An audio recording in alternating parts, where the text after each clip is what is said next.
చావునకు విధింపబడిన వారిని విడిపించువాడా నీకు స్తోత్రము. కీర్తనలు 102వ అధ్యాయము 20వ వచనం. పడిపోవు వారినందరినీ ఉద్ధరించువాడా నీకు స్తోత్రము. కీర్తనలు 145వ అధ్యాయము 14వ వచనం. కృంగిపోయిన వారినందరినీ లేవనెత్తువాడా నీకు స్తోత్రము.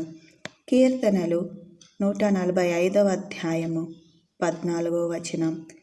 గుండె చెదరిన వారిని బాగుచేయువాడా నీకు స్తోత్రము. కీర్తనలు 147వ అధ్యాయము 3వ వచనం. గుండె చెదరిన వారి గాయములు కట్టువాడా నీకు స్తోత్రము. కీర్తనలు 147వ అధ్యాయము 3వ వచనం. నేల నుండి దరిద్రులను లేవనెత్తువాడా నీకు స్తోత్రము. కీర్తనలు 113వ అధ్యాయము 8వ వచనం. నలిగిన వారికి మహాదుర్గమగువాడా నీకు స్తోత్రము. కీర్తనలు 9వ అధ్యాయము 9వ వచనం. బాధపడువారి కోరికను వినువాడా నీకు స్తోత్రము. కీర్తనలు 10వ అధ్యాయము 17వ వచనం. బాధింపబడు వారి పక్షమున వ్యాజ్యమాడువాడా నీకు స్తోత్రము.